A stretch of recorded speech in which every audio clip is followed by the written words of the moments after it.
Dit was Simon and Garfunkel, wat ons nou net daarna geluister het. Hier by my in die ateljee het ek John Lucas van explore4knowledge.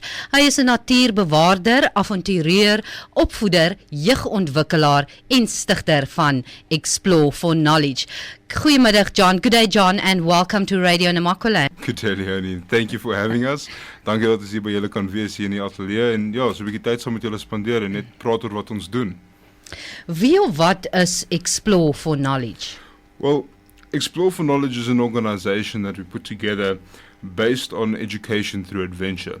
And it is simply that we take scientific work in the field and we take the conservation and things around nature and we make it applicable to students and just take it to them in a multimedia form. We'll get them involved in things that we do in the field by taking them on camps or having interactive sessions with their schools, depending or based around the syllabus for biology or life sciences, and yeah, just promoting conservation in a hands-on way. So, what was your motivation or your reason behind founding or forming explore4knowledge? Wel, daai antwoord het 'n paar verskillende gedeeltes aan ons ek so kan sê. So in 2010 was een van die goeders waar ek besef het dat so iets moet gebeur vir my was dat daar was 'n projek wat ons gedoen het op 'n kant van 'n vlei land. En daar was studente daar en ons het besef dat daai studente nie die groter prent gesien het van wat 'n rivierbron was nie. Dat hulle kon verstaan dat die vlei land voor hulle was daar water en daar was goeders wat daar geleef het. Maar die groter prentjie dat van daar af kus se kant toe was water en van die vlei land af bo berg se kant toe was water, hulle het dit nie gesien nie. And so we decided that trying to get things in a hands-on practical way, getting them involved, putting environmental education, mobile classrooms together, working with various organizations and partnerships that we have. We basically went into areas and assisted them with facilitating basic environmental concepts. And this seemed to work very well. From there, I did some work in the sub-Antarctic and a few other places. And coming back, the explore4knowledge has taken off and doing what I intended it to do is just bridging that gap, getting some hands-on practical conservation experience passed on to students and learners through photographs, through videos, and like I said earlier, taking them out where possible and getting them to interact with us and with various other conservationists. So what has brought you to our area today and specifically this time of the year? Well, when I came back from the sub-Antarctic, I was awarded the opportunity to do my master's. And putting that alongside with what I had envisioned with explore4knowledge, Olifants River project was formed, where we are analyzing the quality of the water in the Olifants River from its source in the Witzenberg Valley, just above Ceres in the Western Cape, alipad deur hier so na Papendorp, te punt toe, hier op die Weskus. So, dit is die wetenskaplike aspek van die projek, waar ons na insekte kyk in die water, ons neem watermonsters en verskillende ander monsters op die loop van die rivier, en ons vat dit terug Kaapstad toe na die laboratoriums toe, en ons analyseer hulle daarso. So daai projek is van 2013 tot 2015. The focus for explore4knowledge at the moment is that along the coast, there are a lot of communities and schools, and we basically want to promote water.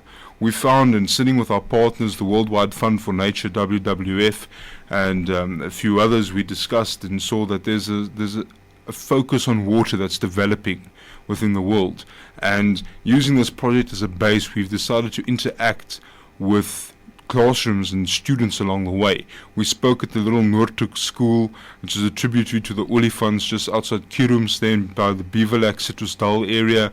We were able to interact at Traval with the local farm school, and we spoke here in Vredendal earlier today, and tomorrow we're out in Lutzville speaking there. So we're trying to interact with as many schools and as many community groups along the way as possible. Nie net om vir hulle iets te vertel nie, maar ook van hulle af iets te leer. Vir hulle te vra, wat weet hulle van waterbronne af? Waar loop 'n rivier vandaan? Waar kom hulle water vandaan? Verstaan hulle dat alles maar uit 'n kraan uitkom? Of verstaan hulle dat as die reën val en die water spoel af van die berge af in die riviere en dit gaan deur 'n dam en dit gaan deur 'n hele stelsel om by hulle uit te kom. And then also just to promote those important parts of water or water causeways such as wetlands, these lungs that are cleaning up the water and just basically working as a filtration system, saving us as a South African public a lot of money and providing clean water for us, and just promoting those types of things to get people just to understand what water is about, which is something that we're very passionate about. I can hear that you are very passionate about it, and I love your motivation and your concept. How long will you be here for in our area, and will you be visiting us soon? Well, we partnered with Toyota, the Toyota Environmental Outreach Projects, and they're working alongside us. This trip that we've just done is a 10-day trip from the source down to the mouth, which we'll be getting to this weekend, and we'll be back. It's a seasonal analysis, so daar's nog 3 seisoene oor. Ons sal nog 3 keer op die rivier loop ry. Volgende keer as ons deurkom, gaan daar ouens van Toyota saam met ons kom. Daar's 'n paar joernaliste wat wil saamkom. En ja, so die groepie is groot en die ouens is baie gemotiveerd op wat ons mee besig is en hulle staan agter wat aangaan. Met dieselfde met die skoolgroepe, daar's 'n netwerk wat die Pick n Pay Schools Club genoem is. Ons probeer baie skole op hierdie netwerk kry. Basies wat dit doen is hulle verskaf skooltoerusting en hulle help fasiliteer klaskamers met die onderwysers. So all the schools that we go into, we interacting with them and telling them about the Pick n Pay School Club and inviting them to join it. It's nothing, it's just a form that they fill in and the guys from the Pick n Pay group get hold of them and add them to the network. There are currently 2,500 schools in South Africa, of which explore4knowledge is interacting with. And yes, the point, back to your question of when we're coming through again, is again, I said 3 more seasons left, and then there's some ad hoc projects which we're coming up here for. Ons gaan so 'n bietjie op die Weskus ry, ons gaan na ander waterbronne kyk, ons gaan na die monde kyk, ons gaan op na die Groen en die Spoegrivier toe. Nou nie vir wateranalisering nie, maar net om te kyk hoe daai stelsels lyk. Net om te sien wat daar aangaan.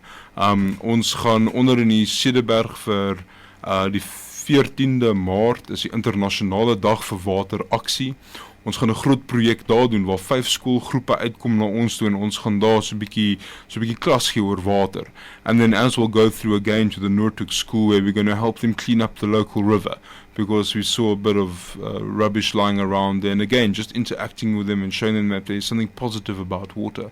So there are a whole lot of little things happening through the year, but we at a minimum of another 3 times that will be passing through your town. That's wonderful news. Just if people would like to know more about your project or follow you guys wherever you're going to, where can they go? Who can they contact? Well, our website is an explanation of everything that we're doing, www.explore, the number 4, the numerical 4, and then the word knowledge.com. Otherwise, the quickest way to interact with us would be via Facebook and Twitter. Everybody's on social media these days, and for some reason they work in the most remote areas where there is no cell phone reception. But so explore4knowledge on Facebook and Twitter, both platforms, again the number 4, and interact with us, share photos with us, show us what's happening with water resources along the courses where you are, show us what you're up to, and hopefully you can learn something as we learn something as well from you. It was lovely having you in studio. Is there a final word that you would like, or something that you would like to share with our listeners? The final thing that I want to share with you guys is that every single person has the power to enact change. Soos ek nou gesê het, is elke persoon het die moontlikheid en die krag en mag in hulle self om goeders te verander in die wêreld. En dit begin met een klein dingetjie, just to do one small thing. To pick up litter that's lying around and throw it in the dustbin, to close a tap which is that's open and running. So elke klein dingetjie, 'n kraan toemaak of vullis optel wat op die vloer lê, tel tot met die groter prentjie van natuurbewaring en waterbewaring. En elke liewe persoon kan 'n verskil maak. En dis die een belangrike ding wat mense nie verstaan of nie sien nie. As hulle dink die probleem is so groot, hoe kan hulle moontlik iets doen om dit te help? En dit is die klein goedjies wat belangrik is. Those small things, every person's action is important. So baie dankie dat ons hier met julle kan wees. Thank you very much. It's really appreciated. Dis net jy daar sê John, maak 'n verskil in jou omgewing, in jou gemeenskap, in jou wêreld. Be the change that you want to see. So ons sê vir julle voorspoed en ons wens julle alle sukses toe met julle visie en missie. En dankie dat julle saam met my kom kuier het en ons kuier graag weer saam met julle as julle weer in ons omgewing is.